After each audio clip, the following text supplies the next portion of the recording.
Mihir, wollen wir anfangen? Ja, gerne. Bin ich hörbar? Ja. So, namaskar, suswagatam, guten Tag, a very good day to all of you from India and a very good morning to our colleagues from Europe. Today we meet to commemorate a milestone in the field of culture and literature in the form of this international online symposium titled Siddhartha Turns 100 to celebrate the century of the literary work which speaks to us all, that is Siddhartha by Hermann Hesse. This symposium, organized by the Department of German University of Mumbai in collaboration with the Goethe Society of India, the Goethe Institute, Max Mueller Bhavan, Mumbai, and the Consulate General of the Federal Republic of Germany, Mumbai, will be a journey of discovery, self-discovery, and rediscovery, which all of us are going to embark on, much like the protagonist Siddhartha himself. And as the first step of this journey, I would now like to invite Dr. Mueller Bhavan, Professor and Head, Department of German, to address the August gathering and welcome you all.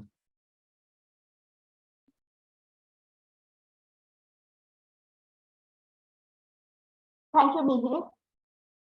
Siddhartha wird 100. Im Oktober 2022 feierte Siddhartha seinen 100. Geburtstag. Seit 100 Jahren denkt er, wartet er, fastet er. Ihn zu Ehren wollen wir heute tagen und sein Leben feiern. To celebrate 100 years of Siddhartha, the Department of German University of Mumbai, in collaboration with the Goethe Society of India, the Goethe Institute, Max Mueller Bhavan, Mumbai, and the Consulate General of the Federal Republic of Germany in Mumbai, welcome all of you on this virtual platform. It is an honor to welcome our co-host, the Honorable Consul General Mr. Akim Pavish, Professor Shashwati Mazumdar, President of the Goethe Society of India, Mr. Bjorn Caters, Director, Goethe Institute in Mumbai. It also gives me great pleasure to welcome our esteemed guests, Professor Karl Josef Kuschel, Professor Helga Esselborn-Krumbiegel, Dr. Martin Kempschen, Professor Ingo Cornels. A hearty welcome to our distinguished Germanistin who read, taught, and breathed Siddhartha into us. Professor Anil Bhatti, Professor Anakuti Pendais, Professor Pavan Surana, Professor Ganeshan, Professor Balasubramaniam, Professor Rajendra Dengle. Hearty welcome to all my dear colleagues from the other Indian universities of the Germanistic department, students, friends of Hesse joining us from various parts of India and Europe. I also take this opportunity to convey the best wishes from the Honorable Pro Vice Chancellor of the University of Mumbai, Dr. Bambre, who is unable to join this meet. I welcome colleagues and students of the University of Mumbai, and a warm welcome to my dear team members, Professor Vibhas Rana, Dr. Shrikant Pathak, Dr. Girisha Tilak, Mr. Mihir Kulkarni, and Ms. Ruhi Thakkar, without whom this symposium would not have been possible. An idea which stemmed from Professor Surana to celebrate this has developed into a journey. And as we traverse down the 100 years when the European continent was coming to terms with the aftermath of war, when James Joyce published his Ulysses, when T.S. Eliot founded his magazine, The Criterion, mentioning Shanti, Shanti, Shanti, with the appearance of his poem, The Wasteland, and when Robert Frost writes his famous words, "The woods are lovely, dark and deep, but I have promises to keep and miles to go before I sleep." Somewhere in 1922, the restless Hesse was completing his Siddhartha after 4 years to cure his Lebenskrankheit. His 9th novel is published in October 1922. Be it the quest for enlightenment or the experience of a higher consciousness, or the rebel of a young man, Siddhartha's journey through the vagaries of human existence becomes our journey too as we go on our own quests. Thus, Siddhartha then, whose very name suggests attaining what one searched for, become, as a restless drifter, a role model for the youth? Does he stand for the rebel who flees home to seek the meaning of life, indulging in carnal pleasures as well as living amongst the ascetics? Does this defiance appeal to the youth as a defiance against patriarchy, against material ambition, against organized religion? Does Siddhartha influence the youth of the 1920s and continue to appeal to the youth a century later? Can he still perform that magic? As Hesse puts it in the work Siddhartha, through the semanas, he says, everyone can perform magic. Everyone can reach his goals if he is able to think, if he is able to wait, if he is able to fast. Und Siddhartha konnte unbedingt denken, warten, konnte fasten. Und wir denken. Wir denken nach. Und wir warten auf die spannenden Vorträge. As we look forward to the deliberations of the day, we wish for us enriching discussions coupled with contemplative moments through the day. I wish all of you all the best. The participants, a big thank you for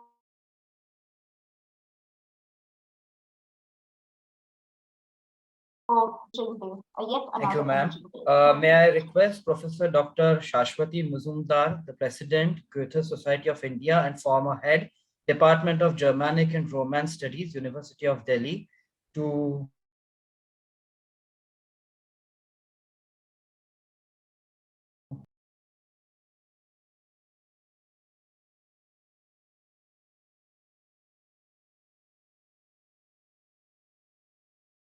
begin by thanking, on behalf of the Goethe Society of India, the team at the University of Mumbai, Professor Meherbooth, the head, Professor Vibha Surana, and the other younger members of their team for having organized this conference, which, if we had not organized, it would have been a blemish in the record of the Goethe Society of India. As Meherbooth has pointed out, this novel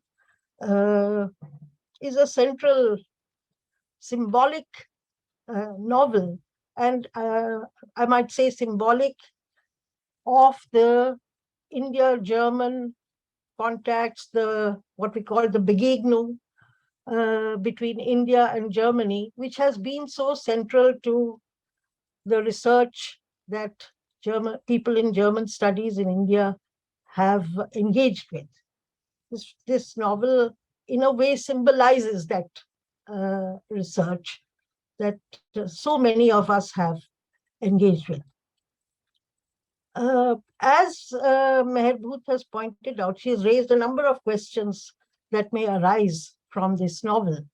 I might add that we find ourselves today in a time of great strife, of conflict and clashes that divide our societies both in our own country as well as across the world. These divisions are on the lines of religion, of ethnicity, of caste, of race, and on geopolitical lines as well. Within this context, it is of great interest for us, and I refer to the program that has been circulated, to look forward to discussions that may help us to understand whether this novel speaks to us today and how does it speak to us in this great environment of strife that we find ourselves in which people are looking for ways out of this situation, perhaps comparable to the ways in which that generation of people in Europe read this novel and searched for their own ways. Let me greet on behalf of the Goethe Society all the students, all the participants who have joined from India as well as from abroad. And I really look forward to the discussions during the conference. Thank you. Thank you, Professor Mazumdar. I would now like to invite Mr. Achim Fabisch, the Honorable Consul General, Consulate of the Federal Republic of Germany in Mumbai, for his inaugural remarks.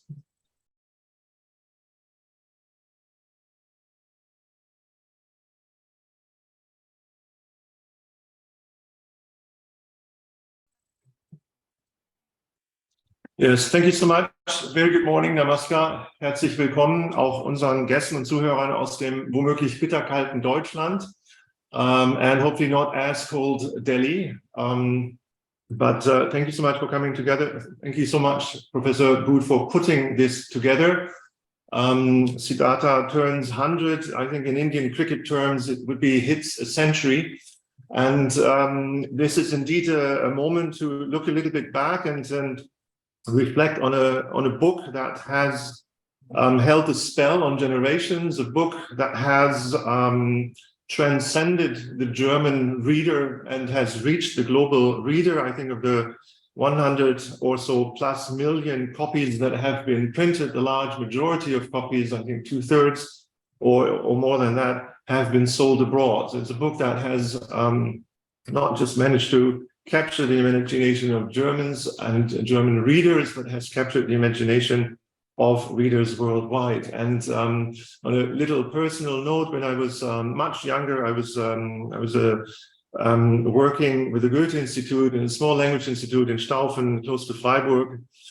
And when I was asking a lot of the students, "Oh, why are you coming to Germany? Why are you learning German?" there was always talk about, I want to be able to read Hesse in the original version. I want to understand the words that he put out himself. So Hesse has managed to draw people to Germany, Hesse has managed to draw people to German thinking, philosophy, and literature. And in that sense, I think he has really managed to reach out.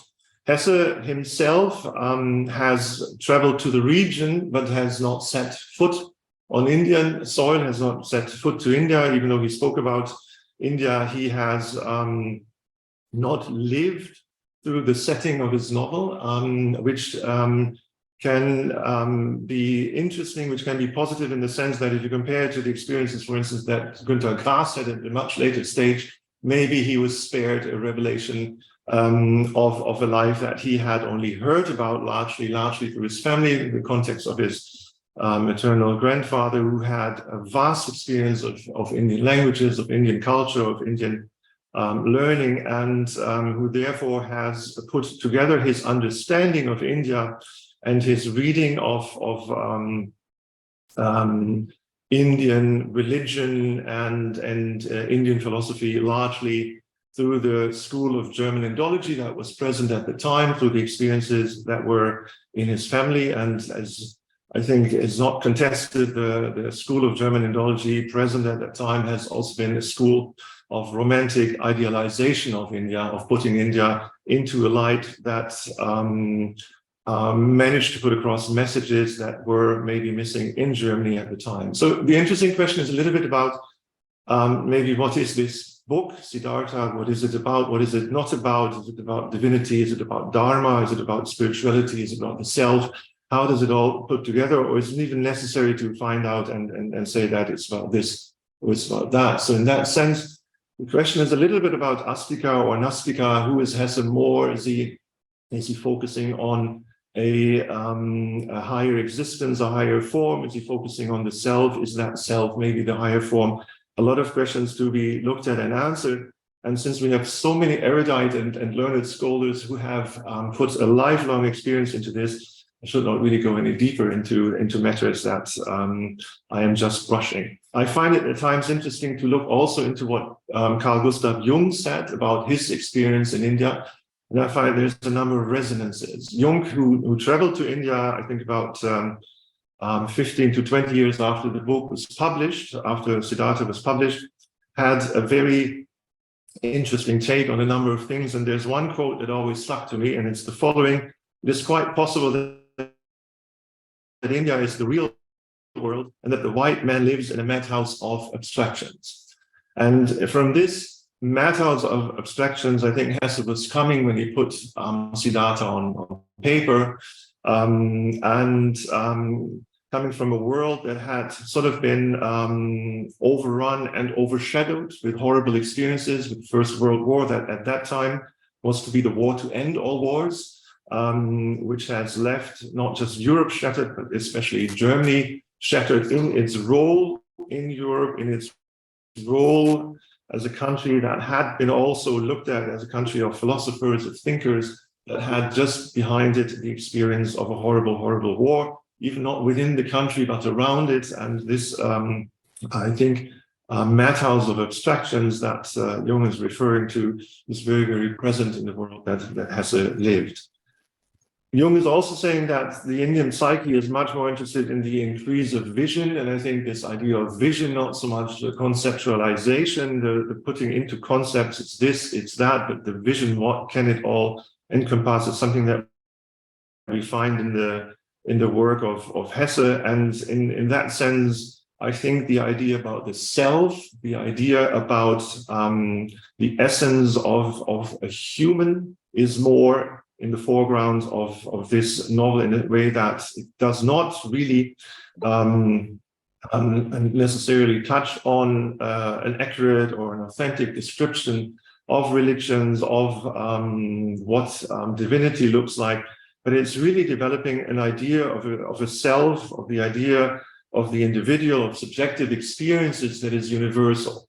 And it coincides with a later movement in psychology, the movement of self-psychology that I think in the 60s and 70s became very popular about the same time as I think Hesse's book Siddhartha was sort of recaptured, was re-won by a huge number of readers globally that were also interested in these ideas of self-psychology and self-realization. But today, maybe we have to look for different words. We have to put it in a different context. But when we do that, we find that it's still very, very relevant today, as you've been asking the question, Professor Groot, and what does it mean for us today? I think the one word that we see recently over the last few years, maybe becoming more and more prominent, is mindfulness. Everything is about mindfulness today, Achtsamkeit in German, and about thinking and putting yourself into the context of your thinking, realizing how you feel, how you experience your life, and therefore what can be done about it, how you can shape these experiences and where you can go. And with that idea that mindfulness is the centerpiece of Siddhartha, it means that it's as relevant today, if not more relevant today, than it was 100 years ago, because this role of mindfulness, of looking at what we are doing, transcends all aspects of our lives, whether it's the geopolitical front, whether it's the happenings with a view to climate change, where's the environment going, where are we going politically, are we getting closer, are we getting further apart? I think the need of the hour is very much rethinking where we are as human beings in this world, rethinking where we as ourselves want to live this life, where we want to go, and to be mindful of our environment, to be mindful of our surroundings, and with that mindfulness, find a better way to live. So I think the answer has to be that Hesse's Siddhartha is very, very relevant today, and can be put into today's context in a relatively easy way, because this idea resonating in the 60s and 70s is resonating with us today as much as it was resonating with people 100 years ago. We can, to a certain extent, leave out the political arena, leave out the political spheres, the struggles, the challenges that we have, but we'll always come back to the one person that is in the focus of our attention, is ourselves, and how we go about improving ourselves. I'll leave it at that. I just wanted to say a few ideas that came to me. I find Hesse very relevant in a psychological and in a psychotherapeutical context, but there is so much more to be said about his impact on understanding India, creating an interest in India, creating an idea about India, coming together and shaping the relations between different cultures, different ideas, that in the end will always come back to the person in the middle of it and the self at the very center of this discussion.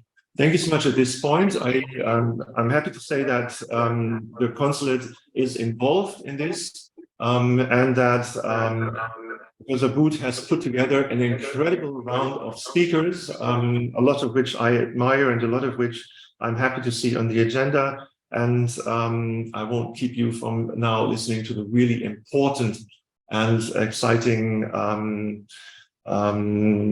reports, deliberations, and thoughts, and excuse myself. Thank you so much for the opportunity to be here. Thank you so much for putting this together. And I hope and wish for all of you to be part of an exciting online workshop today. Thank you. Thank you, Mr. Fabisch. We would now be inviting Dr. Björn Ketels, Director, Goethe Institut, Mueller Bhavan, Mumbai, for his inaugural address.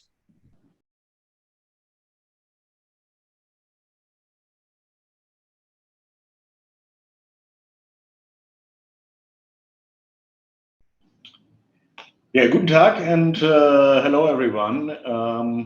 I don't have a PhD, so before I get in trouble, I just wanted to correct that. Never claimed to have one as well. As the director of Goethe Institut Mueller Bhavan in Mumbai, it is a great pleasure for me to say a few words as well. The German department of Mumbai University has always been a close partner of us in many activities, and we are very happy to collaborate once again in the field of German literature on the occasion of Hermann Hesse Siddhartha turning 100. And I would like to take the chance of introducing an online project of the Goethe Institute related to today's topic. Some of you will know it already. It's got the beautiful title, Der Klang fremder Welten, the sound of faraway lands. Some of the contributors are part of today's symposium as well. What is that online project about? South Asia maintains a long tradition of yearning for German cultural figures and intellectuals, and Hermann Hesse's novel Siddhartha, published in 1922, is an expression of this fascination. The book has also shaped the South Asia enthusiasm in many parts of the world of the 1960s and 1970s mostly. And commemorating the 100th anniversary of Siddhartha, the Goethe Institutes in South Asia are exploring how South Asia and Germany are projected in the other region. For the centenary of the novel's publication, we've compiled essays here on the mutual reception in literature, music, film, and everyday culture of South Asia and Germany. And if you didn't come across this web project yet, please have a look under goethe.de/India. That was a little bit of advertisement from my side. Thanks a lot to Mumbai University and all the other partners to make this symposium happen. We are very happy to contribute, and I wish all of you an interesting and insightful day. Thank you very much.